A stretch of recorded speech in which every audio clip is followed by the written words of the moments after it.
Halo teman-teman, adik-adik semua dan rekan-rekan semua, baik pejuang Ukom, P3K maupun SKB. Di sini saya akan membahas soal-soal tentang masa nifas ya teman-teman. Diikuti terus ya soal-soalnya, semangat selalu.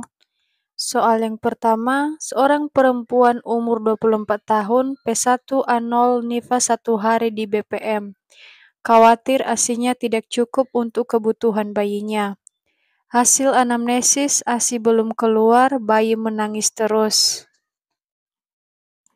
Hasil pemeriksaan tekanan darah 110/70, nadi 80 kali per menit, pernafasan 20 kali per menit, suhu 36,8 derajat Celcius. Mamai lembek, kolostrum positif, TFU 2 jari di bawah pusat. Kontraksi uterus keras. Pendidikan kesehatan apakah yang paling tepat pada kasus tersebut? A. Tetap menyusui. B. Istirahat yang cukup. C. Perawatan payudara. D. Teknik menyusui yang benar. Dan E. Makan makanan yang mengandung zat besi. Pertanyaannya di sini teman-teman, pendidikan kesehatan apakah yang paling tepat pada kasus tersebut?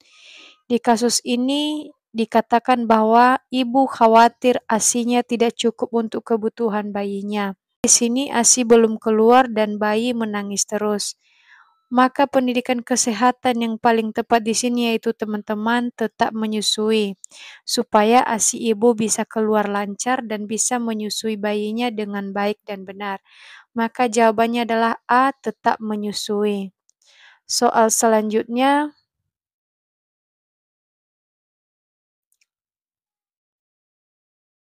seorang perempuan umur 21 tahun, P1A0, nifas 1 hari di puskesmas, Ponet, tampak sedih bila dekat dengan bayinya.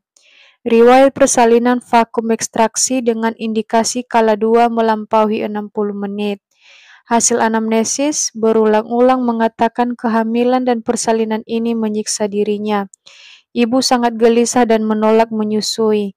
Hasil pemeriksaan tekanan darah 110/70, nadi 88 kali per menit, suhu 36 derajat Celcius. Sikap apakah yang paling tepat pada kasus tersebut? A. Membiarkan pasien sendiri. B. Memberikan dukungan psikologi. C. Menganjurkan istirahat agar pikiran tenang. D. Merujuk ibu untuk konsultasi dengan psikolog. E. Membujuk agar mau berinteraksi dengan bayinya. Yang menjadi masalah di sini teman-teman, ibunya tampak sedih bila dekat dengan bayinya. Dan ibu juga mengatakan kehamilan dan persalinan ini menyiksa dirinya dan ibu sangat gelisah dan menolak menyusui bayinya. Maka yang ditanyakan di sini, sikap apakah yang paling tepat pada kasus tersebut? Sikap kita sebagai tenaga medis itu teman-teman memberikan ibu dukungan psikologis. Kenapa? Karena di sini ibu sangat gelisah dan tidak mau menerima bayinya. Maka kita sebagai tenaga kesehatan harus memberikan support mental kepada ibu dan menganjurkan juga keluarga supaya mau menemani ibu dan memberikan semangat kepada ibu supaya dia bisa menerima dan merawat bayinya dengan baik. Maka jawaban yang tepat di sini yaitu teman-teman adalah B, memberikan dukungan psikologi. Bisa dibaca di sini ya teman-teman di pembahasan. Oke, soal selanjutnya. Seorang laki-laki mengantar istrinya ke rumah sakit, hasil anamnesis umur istri 20 tahun, P1A0, nifas 7 hari.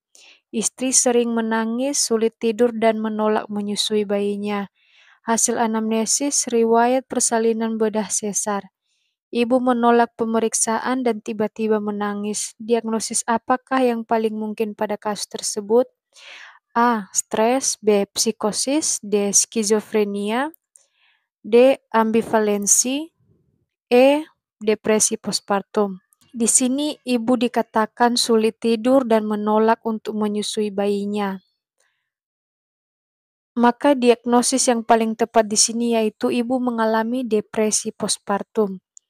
Tanda dan gejala yang mungkin diperhatikan pada penderita depresi postpartum adalah sedih dan kecewa, sering menangis, gelisah dan cemas, nafsu makan menurun, tidak bisa tidur, perasaan bersalah, dan putus harapan, memperlihatkan penurunan keinginan untuk mengurus bayinya. Maka jawaban yang tepat di sini teman-teman yaitu E, depresi postpartum.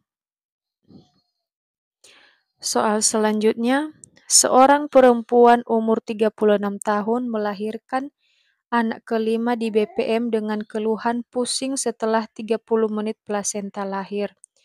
Hasil pemeriksaan tekanan darah 90/60, nadi 110, pernafasan 22 kali per menit, kontraksi uterus lembek, plasenta lahir lengkap, perdarahan 200 cc. Ibu tampak lemas dan pucat. Tindakan awal apakah yang paling tepat pada kasus tersebut? A. KBI dan KBE, pasang infus. C. Penuhi nutrisi. D. Message uterus. E. Pemberian uterotonika. Kasus di sini teman-teman, ibu melahirkan 30 menit setelah plasenta lahir. Dan kontraksi uterus lembek, plasenta lahir lengkap.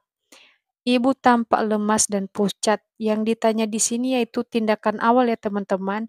Kalau KBI dan KBI itu mungkin tindakan, cuma yang ditanyakan di sini adalah tindakan awalnya.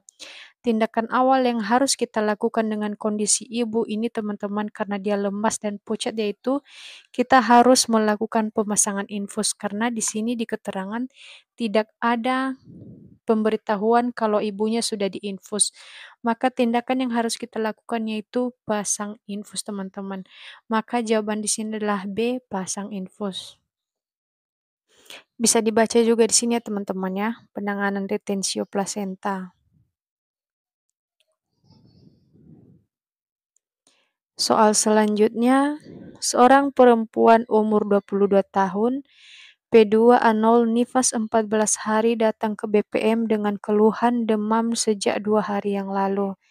Hasil anamnesis riwayat melahirkan normal, payudara bengkak, tegang dan nyeri, bayi tidak mau menyusu. Hasil pemeriksaan tekanan darah 100/70, suhu 38,8 derajat, nadi 92, pernafasan 22, payudara keras, kemerahan, dan nyeri saat dipalpasi. Diagnosis mungkin apakah yang paling tepat pada kasus tersebut? A. Tumor. B. Abses payudara. C. Mastitis. D. Retraksi puting. Dan E. Bendungan ASI. Jawaban yang tepat di sini itu teman-teman mastitis. Mastitis itu adalah inflamasi atau infeksi payudara. Diagnosisnya itu payudara keras, memerah dan nyeri, demam di atas 38 derajat Celcius, sering terjadi pada minggu ketiga dan keempat postpartum, namun dapat terjadi kapan saja selama menyusui ya teman-teman. Oke teman-teman, jawaban yang paling tepat di sini yaitu adalah C, mastitis. Oke teman-teman, sekian dulu 5 pembahasan soal hari ini. Semoga teman-teman bisa memahami dan mengerti ya. Salam sukses.